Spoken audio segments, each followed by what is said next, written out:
Do you have any tips for developing healthy eating habits?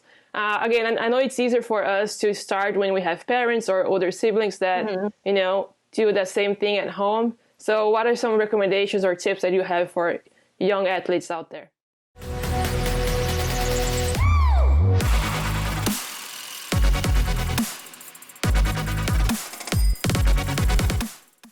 Hi everyone, we're back with another episode of Volleyball 101.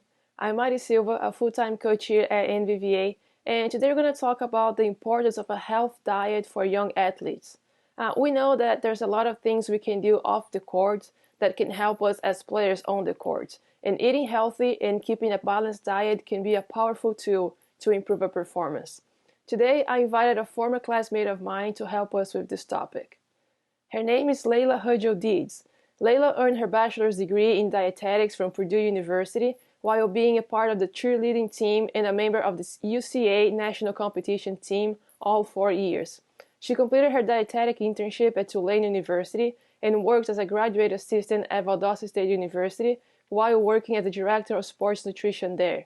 Currently, she is working as one of the affiliate dietitians for the Toronto Blue Jays. Hi Layla, how are you doing today? I'm doing well. How are you doing? I'm doing well. How's quarantine for you? It's going. I guess I'm used to it at this point, but staying home. What about you? Same. We just work behind the scenes here, waiting for the time to be back. Yeah. Right. Definitely. Yeah. So thank you for being here today, Layla. I'm sure diet and nutrition is something really important for athletes out there, and not a lot of us know a lot about it, so it's really important for athletes out there. So I appreciate you being here with us today. Yeah, of course. I'm excited. Yeah, so just let's talk about your background real quick, your time at Purdue as a cheerleader and how you start getting involved in athletics and nutrition and all of that. Yeah, so I did my undergrad at Purdue University, and I was a cheerleader there. And so we actually had a sports dietitian who worked with us. We had multiple ones who worked with the different teams and stuff. And so that's kind of when I got my first interaction with nutrition and the impact it can have on your performance and just help you get to that next level, help differentiate you from someone else. And so I really took an interest in that. And then I saw how it made a difference on my own performance and wow, this is really cool. If I could get everybody on that same page or just kind of have that impact, just because I know how much it helped me as a cheerleader.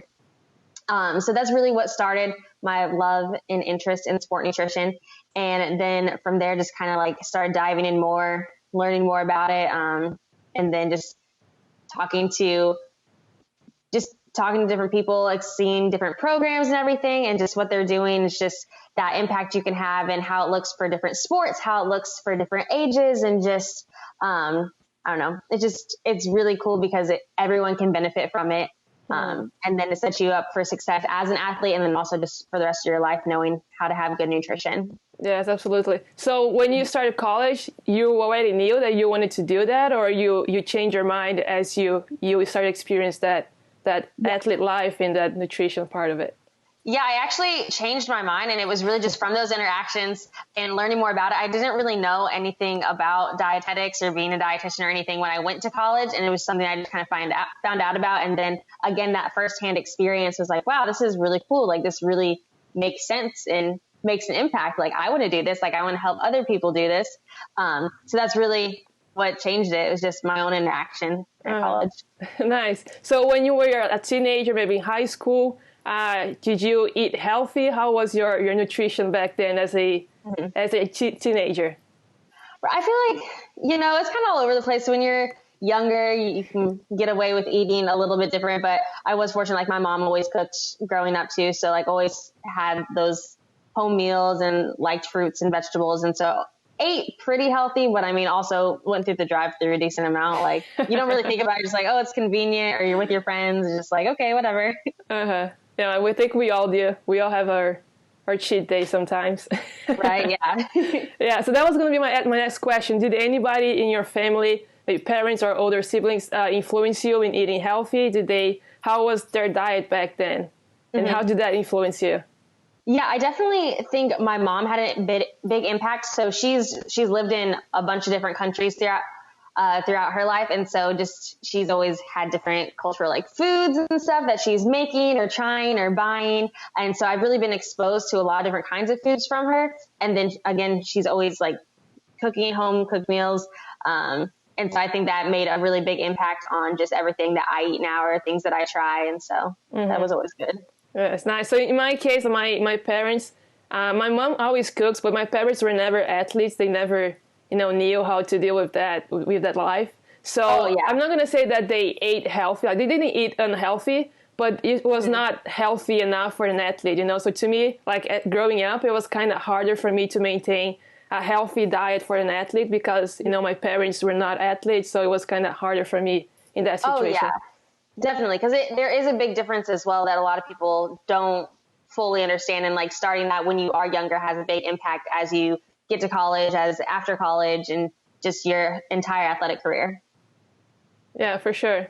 And like now, Lily and I, we follow each other on social media. And now I always see her like cooking, and her food is always like really pretty and colorful. And did you start like cooking after you moved out of your parents' house, or when you're a teenager, you were able to cook your meal as well?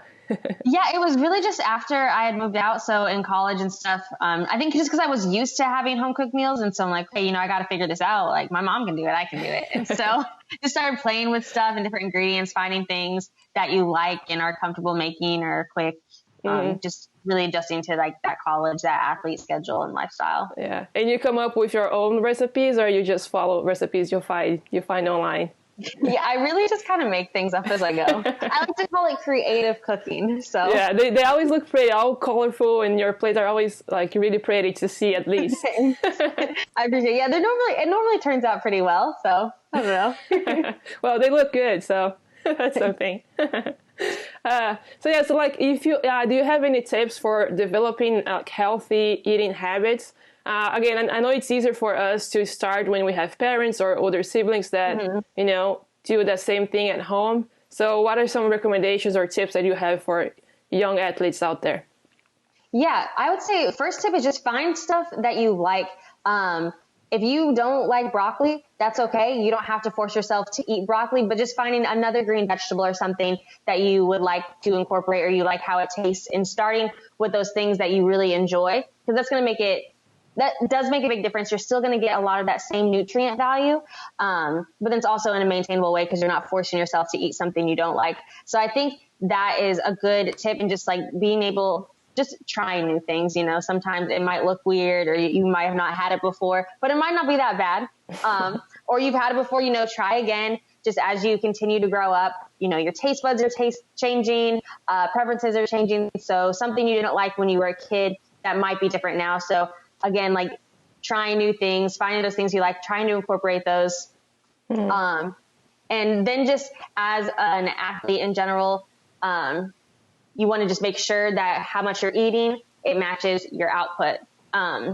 So that would just be a good tip. If you're practicing for this many hours this day, you have games so often and stuff, just making sure you're eating enough and being mindful, like, you're expending a lot of energy. So that healthy habit is just to constantly be fueling your body, like before and after, in between those things, and just kind of getting in that habit.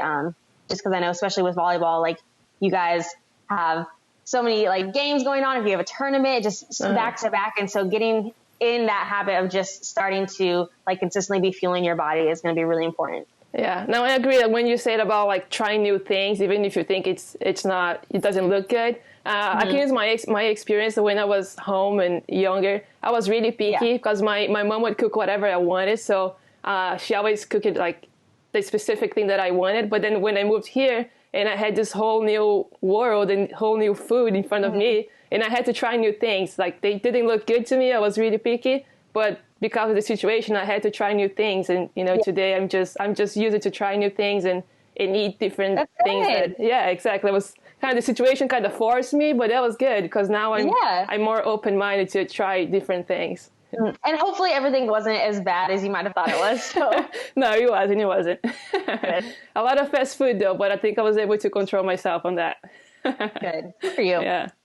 So that I know like starting a new habit, even like eating health or whatever it is that you're trying to do, like a new physical activity or whatever is hard, but I think it's even harder for us to maintain that new habit. We see a lot of people like starting something new, and after 1 or 2 weeks, they're not able to keep up with that anymore. Do you have any tips on that? Like how do you maintain for a long term that eating healthy?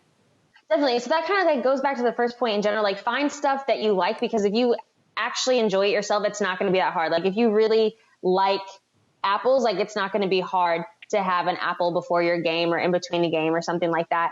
And then again, like if you start to get bored or you're tired of something, again, that's your perfect time. Try something else new. There's so many foods and flavors and different combinations that you can always try to like keep things new and exciting to kind of keep your interest. And I also think there's a big impact with just those who are around you. Like if you're around other people who are trying to do that healthy habit too, who are trying new things as well, that kind of gives you an idea, that can be super beneficial. So just trying to surround yourself as much as you can with people who are like-minded in that sense, or kind of have that same goal, so you can all be working towards it together.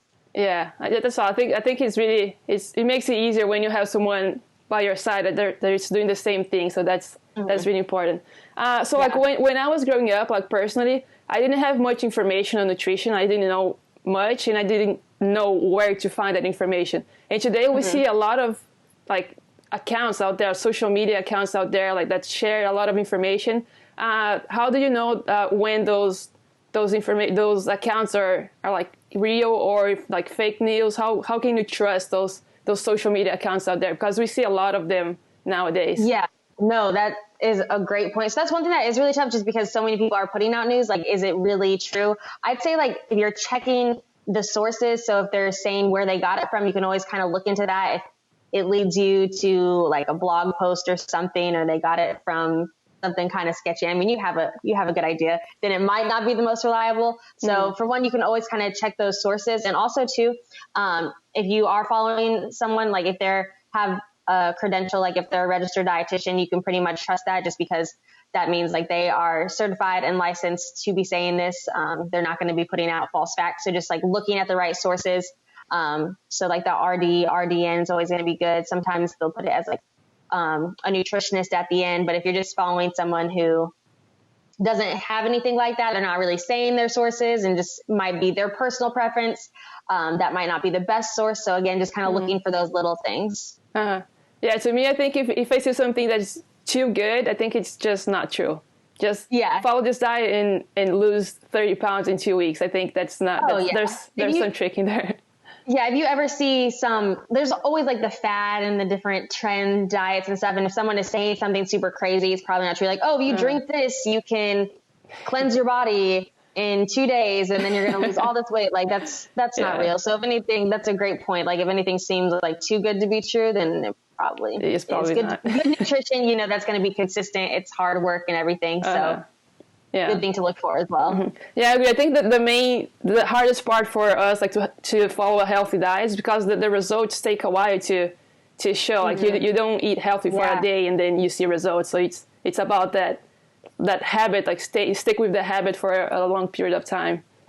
Yeah, and just building up that mental toughness, knowing that the hard work. But I feel like especially just as an athlete, that's one thing that you can kind of translate well in your mind, because you're used to putting in hours, perfecting your craft, getting better at like a pass or whatever you're doing. And so you're knowing like, hey, you might not get better at it that practice, but a couple months from now, from putting in those extra hours, you're going to see that result. Same thing with nutrition. Like it does pay off. So just kind of like trying to make that mental connection. Staying patient and working every day. Yeah. No, it's worth it. Yeah. So I know you've worked with like college athletes and non-athletes as well. I've seen some of your clients being older and younger. What are some of the main differences when you're trying to educate your clients, depending on what they're doing with their lives? College athletes, non-athletes, or even like teenagers who play sports as well? Yeah. So for just athlete to non-athlete, you're always going to be thinking again of like what their output, because nutrition is coming down to input versus output. And so we want to just kind of see what you're doing. As an athlete, you're burning many more calories than someone who isn't as active. And so adjusting for that, you're probably going to have some more carbs to replace that muscle glycogen that you're using from long practices. You're going to probably have some more protein, so you have that muscle repair so you can stay stay strong and keep building muscle, you're probably going to be having more fluids because you're sweating more. So these are just like little considerations that you're thinking about for an athlete that you might not think about as much for a non-athlete. Like they're not going to eat as much because they're not expending as much. They're not going to probably drink as much because they're not sweating as much. So just kind of like taking in everyone's lifestyle and like how much they're doing. It's going to be your first consideration. And then for a teenager versus an older adult, you have to think, so like a teenager, like you're still growing, you're still, so you're still burning more in general just because you're younger, metabolism is still faster. But then again, you're still growing. So you need to be consuming more to kind of just support that and everything that you're doing. Compared to an older adult, probably more sedentary. They're not growing anymore, so they don't need as much.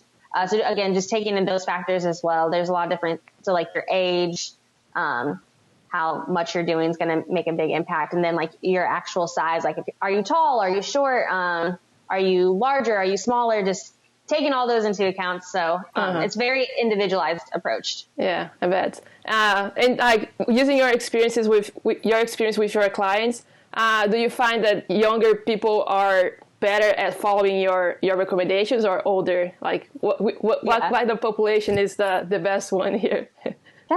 I really think it varies just based on the person. Because you have some people who come in and they're like, oh, I should do this. This is a good idea. But they kind of just like the idea and don't want to do the work. But I think that goes for any age. And then you have some people who come in and they're like, yes, I'm going to do this. It's going to be great. They might be younger. They might be older. I think it just really depends on where they're at and if they're actually like really ready to make that change. Yeah. I was curious about that because maybe there's a certain population that follows your recommendations more than the others, but just varies then. Yeah, it really does vary. I can't think of, you always have like the good and bad at every age range. So yeah, I think it's really important. I think it helps when you have a goal, right? Like if as an athlete, you're eating healthy because you have a goal to increase your performance or whatever. So how can eating healthy help maybe like athletes lower the risk of injuries and perform better on the court? Because for us, that's the goal for us, right? Yeah. So again, you're going to be fueling your body correctly. So just like having that like having enough carbs so your muscles can go longer and everything, giving you the energy, like that's going to be super important, especially on those longer days, having enough protein. So knowing like the weights that you're lifting, like you're going to be able to maintain and sustain those results and everything because you're doing all of these other things, like you're lifting weights so you can get stronger, lifting weights to protect your body so you're not getting injured too. And just like supporting that from your nutrition is super important. And then certain foods you choose, like some foods might be more inflammatory than others. And so like including healthy fats is going to help with inflammation for it not to be as high. So like if you're having like avocado, nuts, seeds, that kind of stuff, it can lower your risk of injury. And that's stuff that we see across just in research in general, versus if you're having like saturated fats from fried food and everything, that actually increases inflammation. So it might increase some pain you have. If you're not fueling correctly too, like you're not going to recover as well. And so you might be sore, you might be sluggish.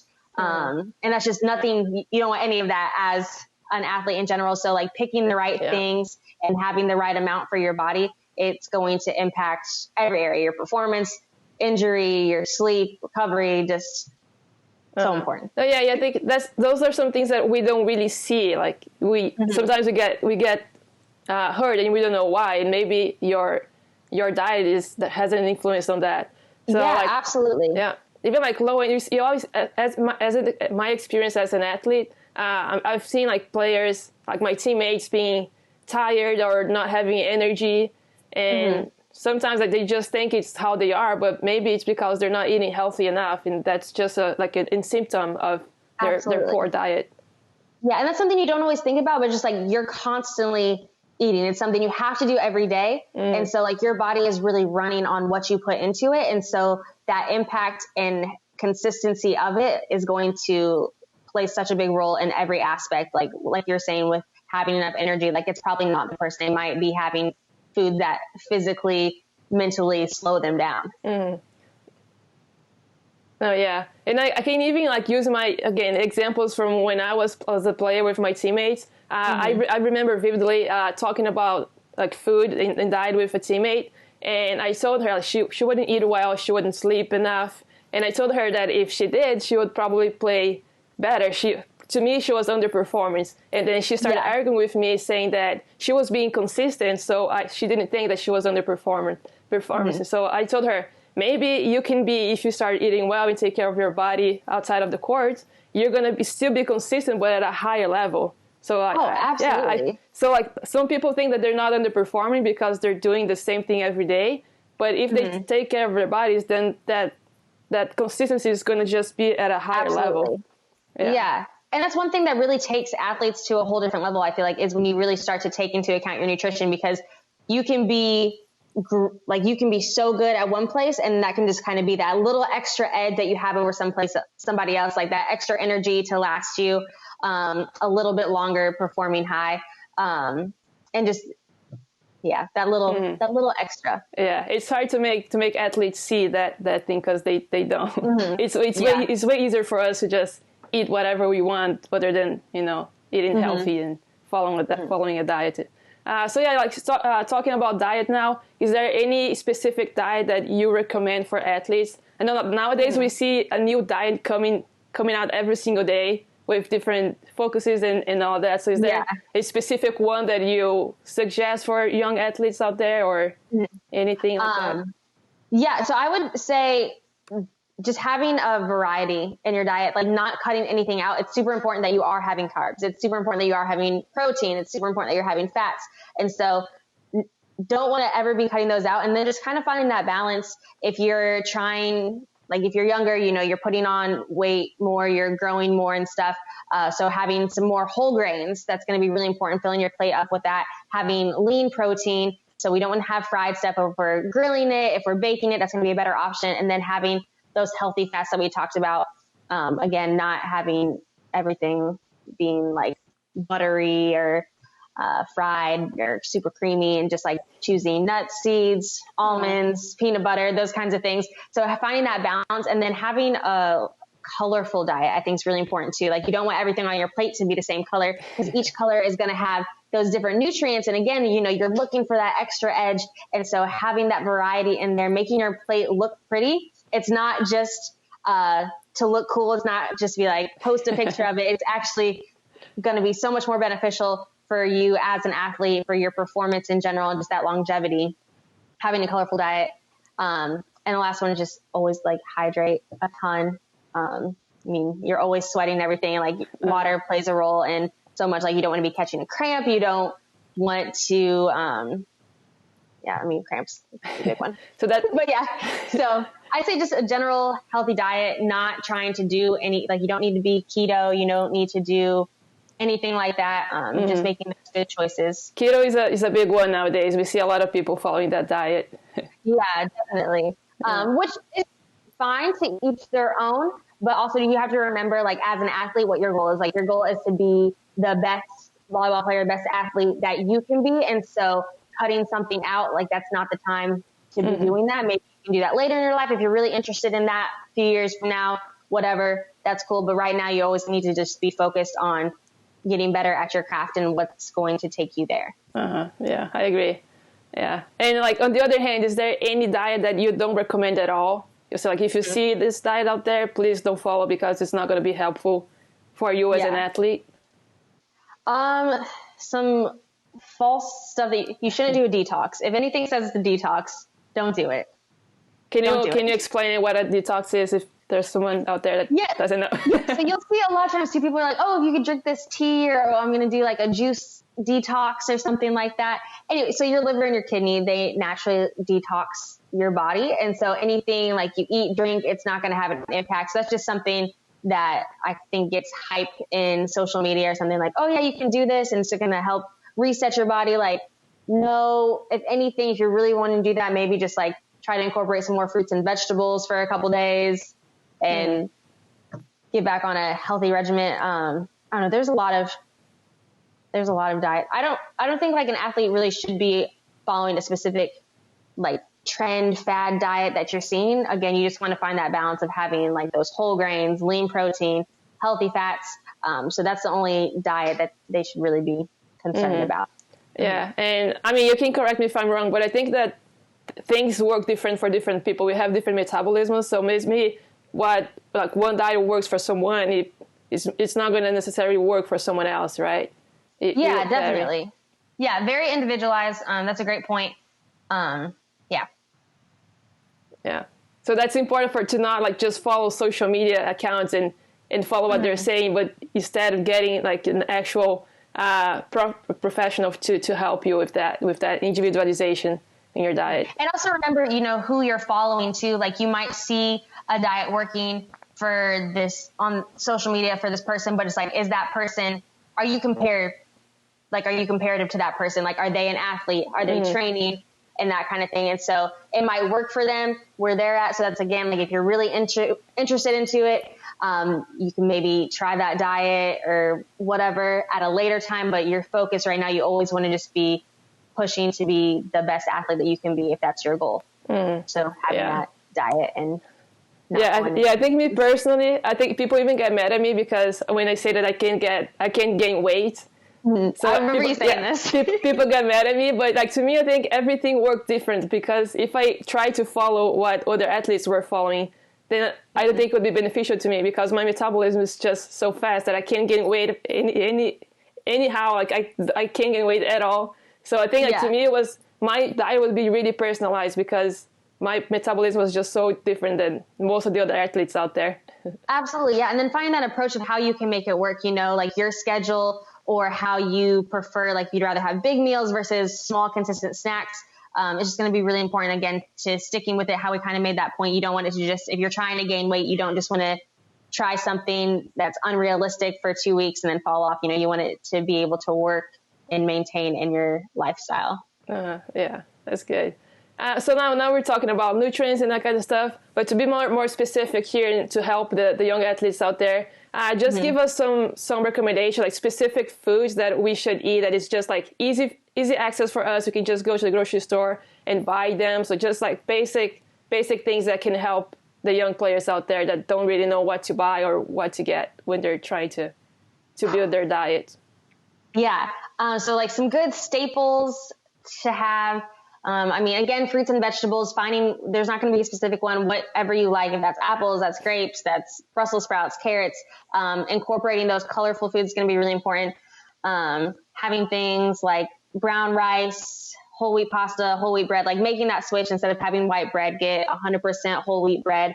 That's going to make a big impact as well. You can do oats, some good like travel snacks. You can do like almonds, you can do other kinds of nuts. You can do peanut butter, like a peanut butter sandwich, peanut butter and jelly. Like, that's going to be something easy on that whole wheat bread, getting some peanut butter, getting some like not too sugary and processed jelly in there.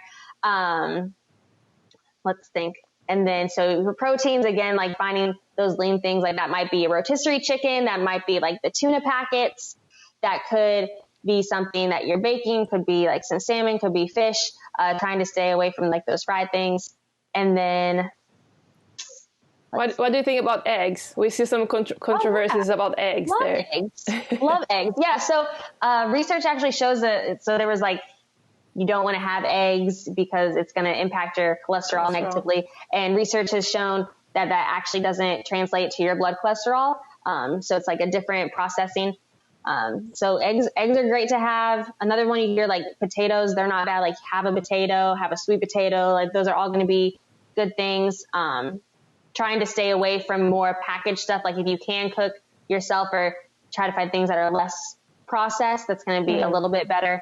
If not, like if you really like chips, maybe trying to switch to some air popped popcorn or like some pretzels. I feel like those are always good, or whole grain crackers. You could do like some goldfish or something instead, just a little bit better, easy access for an athlete as well. Yeah, that's good. I think one of my struggles, even like nowadays, is like I know what I should be eating, but I don't know exactly what kind of food is going to give me those nutrients. So I think those are some good information that can help us just going to the grocery store and pick up the better stuff for us. Yeah, definitely. Yeah. So what about now some recommendations you have for game days? Like pre-match, post-match, what should we eat? Like what should be our game plan for a game day? Yeah, definitely. So you definitely want to have a meal if you can, about 3 to 4 hours before that game. And so that meal you're going to have, if it's like a full out meal, it might be half your plate or so is going to be some carbs, the whole grain. Quarter is going to be your lean protein. Quarter is going to be like some vegetables, maybe a piece of fruit on the side, but you're having like a solid balanced meal. You don't want to have something like super heavy, but again, that could vary. And then a couple hours before, so maybe like if you had that meal 4 hours before, maybe like 2 hours before, you're having an apple and peanut butter, you're having a sandwich and like some crackers again. So you're just getting to break down some more like quick carbs. So a little more carb heavy, because again, that's going to give you your energy. And so we want to just be having that before the event. Maybe have like some Gatorade, something little carbs or something just right before as well, and throughout that match. And so then you're in the match. If it's long, you have a lot of matches, having some carbs throughout again. So maybe that's Gatorade, Powerade. It could be a piece of fruit. It could be like some energy chews, just like those little gel Gatorade ones. Whatever that looks like, again, you're just looking for those simple carbs. It's going to give you, again, sustained energy. And then afterwards, you want to try to have a meal within a couple hours just to kind of replenish. You were working hard for a long time, high intensity. And so again, having that good plate. So you're having your carbs again, you're having protein, you're having some vegetables, and just making sure that you're getting that balance in to kind of just replace everything that you did and staying hydrated throughout all of that. Yeah, I was going to ask that the difference between playing just one game, was a volleyball game wouldn't last more than a night and a half. And maybe playing like a tournament, a 2 or 3 day tournament that you go to the gym at 8 a.m. and you don't get out of there until 5 p.m. So the recommendations for those long days. Yeah, for those long days, I mean, you're definitely going to have to plan ahead more and have more snacks with you. So we were talking about maybe like some whole grain crackers. So if you're having like some goldfish, maybe have some sandwiches that could be like with some lunch meat on it, some turkey. It could just be a peanut butter and jelly. Having those little snacks throughout, some fruit, just stuff that you can munch on and constantly, again, you're expending a lot. So you need to be consuming stuff because you don't want to get to a place where you're super hungry, you're super thirsty. So kind of just planning ahead to have more of those snacks throughout. And then again, just kind of getting to know your body in the sense, like you might be able to eat more than other people. You might eat less just to be able to perform well. Yeah, so would you recommend like sports drinks for short days? Let's say I'm just playing one game of 1 hour, an hour and a half max. Would you suggest like sports drinks or just sticking with water? Because we know that sports drinks have a lot of sugar. So yeah, what are your recommendations there?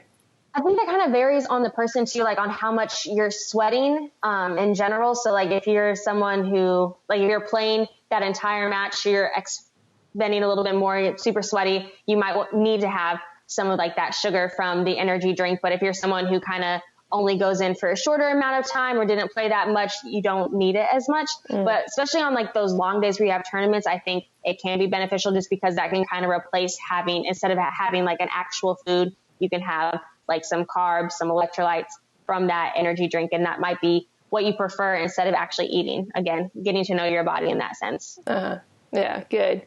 So another thing here, what about energy drinks? Especially, I've seen a lot of my former teammates drinking before and after the games. And what are your thoughts about energy drinks, especially for young kids, since we're talking about teenagers here? Yeah, I feel like you should probably try to stay away from them if you can. I know some people, like, you get in on your caffeine or your energy drink kick a little bit sooner. But again, it is going to be a lot of added sugars. And then there's a lot of things in it that you don't necessarily know. Like it's going to might have a proprietary blend. Like what's in that actually? Like you're not sure. And then it's like, oh, it has BCAAs in it, creatine, like all this stuff. Like, do you need that as a teenager? Probably not. So I personally wouldn't recommend it for them to be having. Or if they do, again, just kind of limiting that and making sure that you're having water as well. So if you're going to have some energy drink, like maybe have a cup of that and then have like a cup of water and just trying to find that balance. And then again, you can have that natural energy from a good diet. So if you feel like you need the energy drink, maybe we can go back to that diet in general and see what you're eating and if that's actually taking energy away from you instead. Yeah, I'm gonna confess here. I never drank energy drink even before or after games. But last year, as a coach already, we had a away game, and I was tired. It had been a long day, and I was really tired, and I need to do something about it because I wanted to go to the game energetic, and I couldn't find any coffee. So I went to a vending machine and got an energy drink, like maybe 2 hours before the game, and I drank the whole can. And during the game, my heart started like beating so fast. I thought I was gonna have a heart attack. Yeah, and that's another thing too, especially like if you're used to having coffee, like normally a cup of coffee might have about 80 milligrams of caffeine. Energy drinks, they have 200, 300 milligrams of caffeine. And so that is just an absurd amount, especially as a teenager. Like it's not the best for you, especially while you're still growing. So many things are going to impact that. Like you shouldn't be having that much caffeine in general. So like if anything, going for coffee, going for some tea, that's going to be a better option than reaching for the sketchy, colorful energy drink. Yeah, I think that was my first experience with energy drinks, and it was the last one for sure. I don't think I'm going to try that again. It's definitely crazy. Like it really... Yeah, and I wasn't even playing. I was just coaching in the sideline. Yeah. Like there's no reason for me to be this hyped right now. Right. It's a big mistake back then. Yeah. Yeah. So yeah, that was. I think we had some great information here.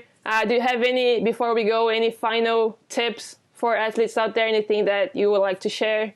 Maybe using your personal experience, anything that would be valuable for players out there? Yeah, I'd say like really pay attention to that nutrition, especially if you're serious as an athlete, because those little things, like they do make a big difference. That can be that extra bit that takes you to that next level. So don't overlook it. Don't think just because you're young now, you can eat, you can do whatever.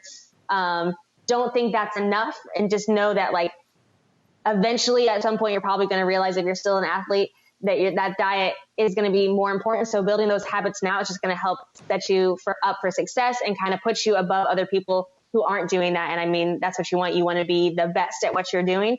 And so just really like taking that time to evaluate what you are doing, seeing how you can make it better, and constantly like trying to have that well-balanced diet, colorful plates, and then just knowing that it's worth it. So yeah, that's great. Yeah, that's great. I think I would have performed way better when I was younger if I had followed a better diet, for sure. Yeah. I can see that now. Like after you get older, you realize that those small things you do off the court can affect you on the court like a lot. Yeah, so listen to those people saying that. I know you don't want to, but yeah. Absolutely. All right, thank you so much, Layla. That was really, I'm sure it was really helpful for younger athletes out there who don't know much about nutrition, just to know those tips and recommendations. I think it's going to be really beneficial for them. So thank you so much for being here today. Awesome. No problem. Yeah. Have a good day. You too. Bye. Bye.